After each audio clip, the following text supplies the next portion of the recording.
Hello दोस्तों, नमस्कार। स्वागत है आपका हमारी यूट्यूब चैनल सगुन एजुकेशन पर। दोस्तों, आज हम इस वीडियो में बात करेंगे आपका आगामी जो फर्स्ट ग्रेड और सेकंड ग्रेड का एग्ज़ाम लगने वाला है, उसके अंदर जो कॉमन टॉपिक लगते हैं, जैसे राजस्थान की हिस्ट्री। तो दोस्तों, आज हम बात करेंगे अजमेर के चौहान वंश के बारे में। दोस्तों, ध्यान में रखना, इससे पहले हमने जो राजस्थान की जो प्राचीन सभ्यता है वो टॉपिक कंप्लीट करवा दिया है। फिर उसके बाद जो गुर्जर प्रतिहार है वो कंप्लीट करवा दिया है। और आज हम बात कर रहे हैं अजमेर के चौहान वंश। दोस्तों, ध्यान में रखना, एग्जाम में एक क्वेश्चन इस टॉपिक से जरूर पूछा जाता है। तो दोस्तों, बिना किसी देर के वीडियो को स्टार्ट करते हैं। दोस्तों, जो अजमेर के जो चौहान वंश है उसके जो सहस्थापक या फिर आदि पुरुष किसे कहा जाता है, वासुदेव चौहान को कहा जाता है। दोस्तों, चौहान वंश का जो मूल स्थान था, अजमेर के जो चौहान वंश थे उसका जो मूल स्थान था वो था हमारे सपादलक्स सांबर था। और उसकी जो राजधानी थी वो कहाँ पे थी, अहिच्छत्रपुर थी। दोस्तों, ध्यान में रखना, जो अजमेर के जो चौहान वंश थे उसका जो मूल स्थान था वो था हमारे सपादलक्स यानी कि सांबर था। और उसकी जो राजधानी थी वो थी हमारे अहिच्छत्रपुर थी। दोस्तों, आगे देखो। दोस्तों, बिजोलिया शिलालेख के अनुसार सांबर झील का निर्माण वासुदेव चौहान ने करवाया था। दोस्तों, ये पीछे जो एग्जाम लगा था उसमें पूछा गया था कि बिजोलिया शिलालेख के अनुसार सांबर झील का निर्माण किसने करवाया था, वासुदेव चौहान ने करवाया था। दोस्तों, आगे देखो। दोस्तों, प्रारंभ में जो चौहान थे, यानी कि जो प्रारंभ में चौहान गुज्जर प्रतिहारों के सामंत थे, यानी कि प्रारंभ में जो चौहान थे वो गुज्जर प्रतिहारों के सामंत थे। दोस्तों, आगे देखो। दोस्तों, अब हम बात करेंगे जो अजमेर के जो चौहान वंश थे उसकी उत्पत्ति कैसे हुई थी उसके बारे में डिस्कस करेंगे। दोस्तों, अग्निवंशीय यानी अग्नि से उत्पत्ति हुई थी चौहानों की, किसमें कहा था, पृथ्वीराज रासो, मोनोत नैन्सी और सूर्यमल मिश्रण में कहा था। दोस्तों, आगे देखो। दोस्तों, सूर्यवंशी यानी कि सूर्यवंशी पृथ्वीराज विजय, हमीर महाकाव्य, हमीर रासो और सूर्जन चरित्र। दोस्तों, यहाँ से भी एग्जाम में काफ़ी बार क्वेश्चन पूछा जाता है, तो अच्छे से देख लेना। दोस्तों, चंद्रवंशीय हाथसी शिलालेख, अंचलेश्वर मंदिर शिलालेख, यानी कि चंद्रवंशी से उत्पत्ति हुई है हाथसी शिलालेख और अंचलेश्वर मंदिर शिलालेख। दोस्तों, आगे देखो। ब्राह्मण वंशीय, दोस्तों दशरथ शर्मा, गोपीनाथ शर्मा, कायम खान रासो। दोस्तों, आगे देखो। दोस्तों, वत्स गोत्रीय ब्राह्मण, यानी बिजोलिया शिलालेख में कहा गया कि वत्स गोत्रीय ब्राह्मण। दोस्तों, अब आगे देखो। दोस्तों, अब हम बात कर रहे हैं जो अजमेर के जो चौहान वंश है उसके साथ जगह उसके बारे में डिस्कस करेंगे। दोस्तों, पहला हमारे हैं अजय राज।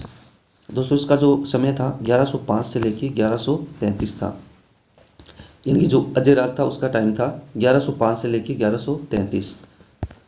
दोस्तों, 1113 में अजमेर की स्थापना की थी, यानी कि अजमेर की स्थापना किसने की थी, अजय राज ने की थी। और कब की थी, 1113 में। दोस्तों, ध्यान में रखना, जो सेकंड ग्रेड का जो सामान्य विभाग का जो पेपर लगा था 2022 में, तो ये क्वेश्चन पूछा गया था कि अजमेर की स्थापना किसने की थी। अजमेर की स्थापना की थी हमारे अजय राज ने। और कब की थी, 1113 ईस्वी में की थी। दोस्तों, आगे देखो। दोस्तों, अजमेर को सबसे पहले राजधानी बनाया था, यानी कि अजय राज ने अजमेर को सबसे पहले राजधानी बनाया था। दोस्तों, आगे देखो।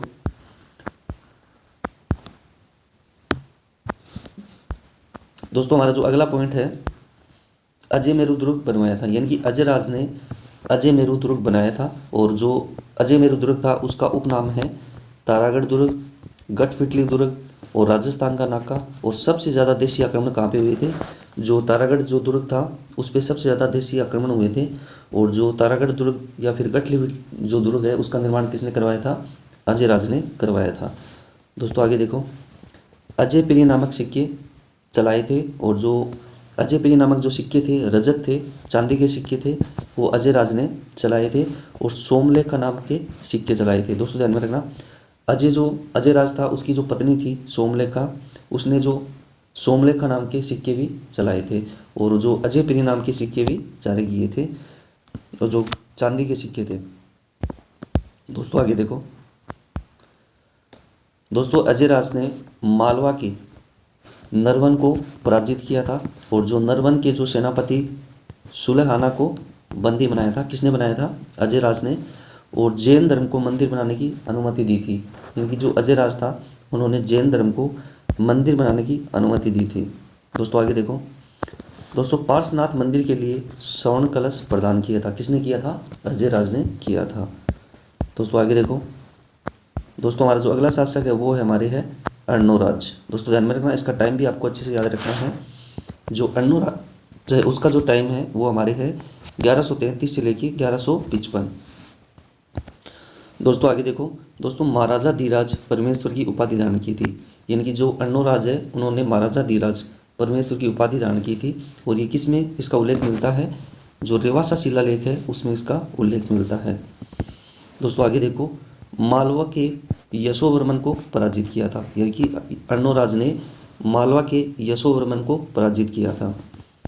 दोस्तों चालुक्य शासक जय सिंह सिद्धराज को पराजित किया था। इनकी जो अर्णोराज था उन्होंने चालुक्य शासक था जय सिंह सिद्धराज उसको पराजित किया था। और चालुक्य शासक कुमारपाल को पराजित किया था। यानी कि एक तो चालुक्य शासक जय सिंह सिद्धराज है उसको पराजित किया था, और एक दूसरा चालुक्य शासक था कुमारपाल, उसको पराजित किया था। किसने? अर्णोराज ने। दोस्तों आगे देखो, दोस्तों अन्ना सागर झील। दोस्तों ध्यान में रखना, अन्ना सागर झील और पुष्कर में वरा मंदिर का निर्माण किसने करवाया था? अर्णोराज ने करवाया था। और उसके जो दरबार में थे देवबोध और धर्म घोष विद्वान दरबारी थे। किसके दरबार में थे? अर्णोराज के। दोस्तों ध्यान में रखना, ये एग्जाम में क्वेश्चन पूछा गया था। देवबोध और धर्म घोष जो दरबारी थे, विद्वान दरबारी थे, किसके थे? अर्णोराज के थे। दोस्तों आगे देखो, दोस्तों अर्णोराज के पुत्र जगदेव ने अपने पिता, दोस्तों ध्यान में रखना मोस्ट है, अर्णोराज के पुत्र जगदेव ने अपने पिता की हत्या कर दी। दोस्तों ध्यान में रखना, अर्णोराज का पुत्र था जगदेव ने अपने पिता की हत्या कर दी। दोस्तों आगे देखो, चौहानों का पितृहंता, यानी कि चौहानों का पितृहंता किसे कहा जाता है? जगदेव को कहा जाता है। क्यों कहा जाता है? क्योंकि उन्हें अर्णोराज की हत्या कर दी थी। यानी कि चौहानों का पितृहंता किसे कहा जाता है? जगदेव को कहा जाता है। दोस्तों आगे देखो, नोट, तुर्कों व मालवों के शासक को परास्त किया था। दोस्तों ध्यान में रखना, एग्जाम में एक क्वेश्चन पूछा गया था, तुर्कों व मालवों के शासक को परास्त किसने किया था? अर्णोराज ने किया था। दोस्तों आगे देखो, दोस्तों अर्णोराज शैव धर्म को मानने वाला था, यानी कि शैव धर्म का अनुयायी था। दोस्तों ध्यान में रखना, जो अर्णोराज था वो शैव धर्म को ज्यादा मानता था, यानी कि शैव धर्म का अनुयायी था। दोस्तों आगे देखो, दोस्तों हमारा जो अगला शासक है वो हमारे हैं विग्रहराज चतुर्थ। दोस्तों ध्यान में रखना, एग्जाम की दृष्टि से मोस्ट अच्छे से देख लेना, विग्रहराज चतुर्थ। इनकी इसका जो टाइम था 1158 से लेके 1163 था। दोस्तों जो विग्रहराज चतुर्थ था उसने उपाधि धारण की थी विशलदेव, कटुबंध और कवि बांधव की उपाधि धारण किसने की थी? विग्रहराज चतुर्थ ने की थी। दोस्तों चौहानों का जो श्रवण काल था, यानी कि जो विग्रहराज चतुर्थ का जो टाइम था वो चौहानों का श्रवण काल कहलाता था। और ये किसने कहा था? दशरथ शर्मा ने कहा था। दोस्तों आगे देखो, दोस्तों जो विग्रहराज चतुर्थ था उसके जो दरबारी विद्वान थे वो थे सोमदेव जिसने ललित विग्रहराज लिखा था, और नरपति नाला जिसने विशलदेव रासो लिखा था। दोस्तों ध्यान में रखना, ये जो पिछला जो एग्जाम लगा था उसमें पूछा गया था कि जो विशलदेव रासो है ये किसने लिखा था? नरपति नाला ने लिखा था। और सोमदेव और जो नरपति नाला है वो किसके दरबार में थे? विग्रहराज चतुर्थ के दरबार में थे। दोस्तों आगे देखो, दोस्तों विग्रहराज चतुर्थ की रचना थी हरिकेली नाटक। दोस्तों ध्यान में रखना, विग्रहराज चतुर्थ ने खुद ने एक रचना लिखी थी, उसका नाम था हरिकेली नाटक, जो संस्कृत भाषा में लिखा गया था। और जो हरिकेली नाटक था उसके अंदर जो देशल देवी और विग्रहराज चतुर्थ का वर्णन मिलता है। दोस्तों ध्यान में रखना, जो विग्रहराज चतुर्थ ने हरिकेली नाटक लिखा था संस्कृत भाषा में, उसमें उल्लेख मिलता है हमारे देशल देवी और विग्रहराज चतुर्थ का उल्लेख मिलता है। दोस्तों आगे देखो, संस्कृत पाठशाला व बिशलपुर नगर बसाया था। यानी कि जो विग्रहराज चतुर्थ था उसने संस्कृत पाठशाला व बिशलपुर नगर बसाया था। दोस्तों आगे देखो, दोस्तों कुतुबुद्दीन ऐबक ने मस्जिद में बदला। यानी कि जो संस्कृत पाठशाला थी उसको जो कुतुब ऐबक ने मस्जिद में बदल दिया, जिसे 2.5 दिन का झोपड़ा कहा जाता है। यानी कि जो संस्कृत पाठशाला का निर्माण करवाया था विग्रहराज चतुर्थ ने, उसने ऐबक ने जो मस्जिद में बदल दिया और 2.5 दिन का झोपड़ा कहलाता है। दोस्तों आगे देखो, दोस्तों जो विग्रहराज चतुर्थ था उसने तोमरों को दिल्ली से छीना था। किसने? विग्रहराज चतुर्थ ने। दोस्तों गजनी के खुसरो शाह को पराजित किया था। दोस्तों ध्यान में रखना, अभी जो सेकंड ग्रेड का जो संस्कृत विभाग का एग्जाम लगा है उसमें एक क्वेश्चन पूछा गया था, यानी कि खुसरो शाह को पराजित किसने किया था? विग्रहराज चतुर्थ ने किया था। दोस्तों आगे देखो, दोस्तों कथन, दोस्तों विग्रहराज हिंदू शासकों में से एक, दोस्तों ध्यान में रखना, विग्रहराज जो हिंदू शासकों में एक व्यक्ति था जो कालिदास व भवभूति की होड़ कर सकता था, ये किसने कहा था? किलहोर्न ने कहा था। दोस्तों ध्यान में रखना, ये कथन मोस्ट है, दोबारा देखना कि विग्रहराज हिंदू शासकों में एक व्यक्ति था जो कालिदास व भवभूति की होड़ कर सकता था, ये किसने कहा था? किलहोर्न ने कहा था। दोस्तों आगे देखो, दोस्तों तोमरों को पराजित कर, दोस्तों ध्यान में रखना, तोमरों को पराजित कर दिल्ली पर अधिकार करने वाला शासक कौन था? वीरराज चतुर था। दोस्तों आगे देखो, ज्ञानक भट्ट ने कवि बांधव की उपाधि प्रदान की थी। दोस्तों ध्यान में रखना, जो विग्रहराज चतुर था उसको ज्ञानक भट्ट ने कवि बांधव की उपाधि प्रदान की थी। दोस्तों आगे देखो, दोस्तों दिल्ली के जो शिवालिक स्तंभ अभिलेख है वो उत्कीर्ण करवाया था, यानी कि जो दिल्ली में जो शिवालिक अभिलेख उत्कीर्ण करवाया था वो किसने करवाया था? विग्रहराज चतुर ने करवाया था। दोस्तों आगे देखो, एग्जाम की दृष्टि से मोस्ट है, ज्वालीपुर को ज्वालापुर में परिवर्तन करवाया था, किसने करवाया था? विग्रहराज चतुर ने करवाया था। दोस्तों आगे देखो, दोस्तों विग्रहराज चतुर ने मलेच्छों को बार बार पराजित किया था। दोस्तों ध्यान में रखना, ये भी एग्जाम में पूछा गया था कि विग्रहराज चतुर ने मलेच्छों को बार बार पराजित किया था, यानी कि किसको पराजित किया था? मलेच्छों को बार बार पराजित किया था। और ये दिल्ली की जो शिवालिक की स्तंभ लेख है उससे ज्ञात होता है, यानी कि जो दिल्ली में जो शिवालिक स्तंभ अभिलेख है वो किसने लिखवाया था? विग्रहराज चतुर ने लिखवाया था। और ये बात हमारे जो मलेच्छों को बार बार पराजित किया था, ये किस में इसकी जानकारी मिलती है? जो दिल्ली के जो शिवालिक स्तंभ अभिलेख है उससे ये जानकारी मिलती है।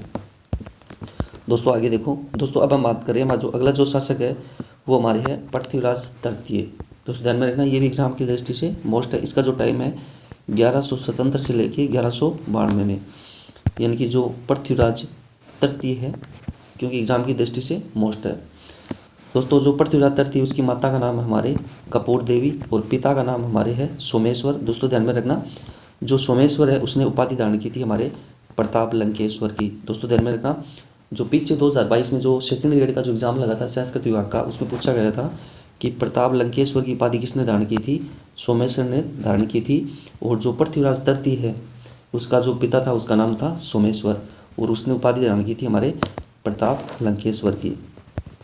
दोस्तों आगे देखो, दोस्तों इसका जो मुख्यमंत्री था वो था हमारे केमास या कदमवास, जो संरक्षक भी था, यानी कि जो पृथ्वीराज तृतीय है उसका जो मुख्यमंत्री या फिर संरक्षक कौन था? केमास। और उसका सेनाध्यक्ष था वो था हमारे भुवन मल था। दोस्तों आगे देखो, दोस्तों जो पृथ्वीराज तृतीय उसने उपाधि धारण की थी दल पुंगल और राय पिथौरा की। दोस्तों ये भी एग्जाम में पूछा गया क्वेश्चन है कि जो पृथ्वीराज तृतीय उसने उपाधि धारण की थी दल पुंगल और राय पिथौरा की उपाधि धारण की थी, यानी कि जो राय पिथौरा की उपाधि वो किसने धारण की थी? पृथ्वीराज तृतीय ने। दोस्तों आगे देखो, पृथ्वीराज तृतीय के दरबारी विद्वान कौन कौन थे? ज्ञानक था, बागीश्वर, जनार्दन, चंद्रबरदाई और पृथ्वी भट्ट था। दोस्तों ध्यान में रखना, ये भी एग्जाम की दृष्टि से मोस्ट है, यानी कि पृथ्वीराज तृतीय के दरबारी विद्वान कौन कौन थे? ज्ञानक था, बागीश्वर, जनार्दन, चंद्रबरदाई और पृथ्वी भट्ट इसके दरबार में विद्वान थे। दोस्तों आगे देखो, दोस्तों नागार्जुन का दमन किया था 1178 में और बंडानको का दमन किया था 1182 में। दोस्तों ध्यान में रखना, ये भी एग्जाम में पूछा गया था, यानी कि जो बंडानको का दमन किसने किया था? पृथ्वीराज तृतीय ने, यानी कि जो पीछे एग्जाम लगा था सेकंड ग्रेड का उसमें क्वेश्चन पूछा गया था। दोस्तों आगे देखो, मोहब्बा या तुगलक का युद्ध। दोस्तों ध्यान में रखना, मोहब्बा या तुगलक का युद्ध कब लड़ा गया था? 1182 में लड़ा गया था और पृथ्वीराज चौहान व परमर्दी देव के बीच लड़ा गया था।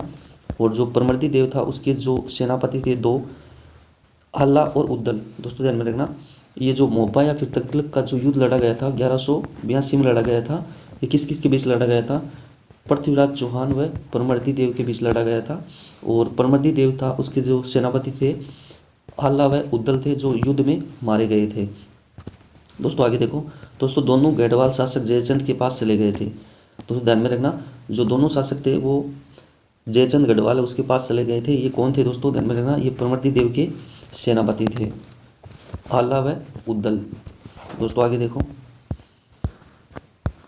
दोस्तों जो पृथ्वीराज तृतीय उसने भीमदेव से संघर्ष किया था और जयचंद गढ़वाल के को पराजित किया था। दोस्तों ध्यान में रखना, जयचंद गढ़वाल को पराजित किया वह उसकी जो पुत्री थी शिवगीता उसका अपहरण कर उससे विवाह किया था, यानी कि जो पृथ्वीराज तृतीय था उसकी पत्नी का क्या नाम था?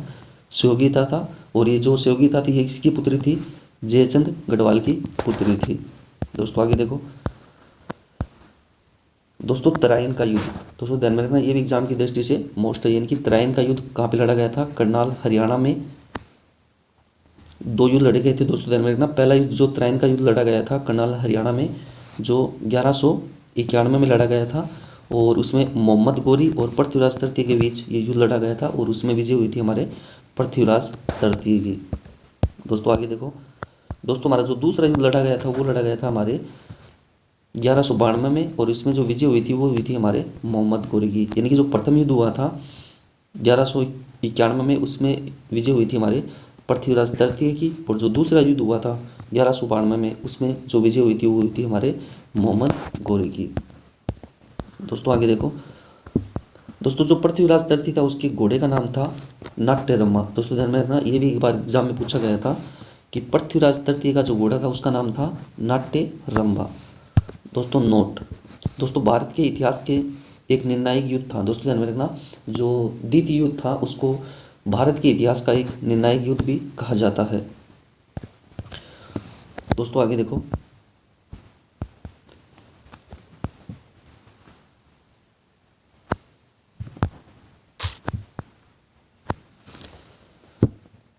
दोस्तों शबद वेदी बाण द्वारा गोरी की हत्या। दोस्तों ध्यान में रखना, ये किस में लिखा हुआ था कि शबद वेदी बाण द्वारा गोरी की हत्या की गई थी? पृथ्वीराज रासो में लिखा हुआ है। और पृथ्वीराज को कैद व अंत में मरवाया, ये किस में लिखा है? हमीर महाकाव्य में। दोस्तों आगे देखो, दोस्तों गोरी पृथ्वी को गजनी ले गया था और वहां इसकी मृत्यु हुई है, किसने कहा था? अबुल फजल ने कहा था। दोस्तों ध्यान में रखना, एक कथन आपको अच्छे से याद रखना है कि पहला तो हमारा था कि शबद वेदी बाण से गोरी की हत्या, ये किसमें कहा था? पृथ्वीराज रासो में लिखा हुआ है। और दूसरा हमारे है पृथ्वीराज को कैद व अंत में मरवाया, ये किसमें लिखा हुआ है? हमीर महाकाव्य में। और फिर अगला हमारा कथन है कि गोरी पृथ्वीराज को गजनी ले गया और वहां उसकी हत्या हुई थी, यानी कि मृत्यु हुई थी, ये किसमें लिखा हुआ है? अबुल फजल ने कहा था। दोस्तों आगे देखो, दोस्तों जो पृथ्वीराज तृतीय है उसकी छतरी कहाँ पे? हमारे काबुल के अंदर है। दोस्तों ये भी एग्जाम में पूछा गया क्वेश्चन है कि पृथ्वीराज तृतीय उसकी छतरी कहाँ पे है? काबुल के अंदर है। और पृथ्वीराज तृतीय का जो समकालीन चंदेल शासक था वो था हमारे परवर्ती देव था। और पृथ्वीराज तृतीय के जो समकालीन चालुक्य शासक वो कौन था? हमारे भीमदेव सेकंड था। दोस्तों ध्यान में रखना, अगर आपको हमारा वीडियो अच्छा लगे तो वीडियो को लाइक और चैनल को सब्सक्राइब करना ना भूलें, और बेल आइकन पर क्लिक करें ताकि आने वाली वीडियो का नोटिफिकेशन आपको समय पे मिल सके।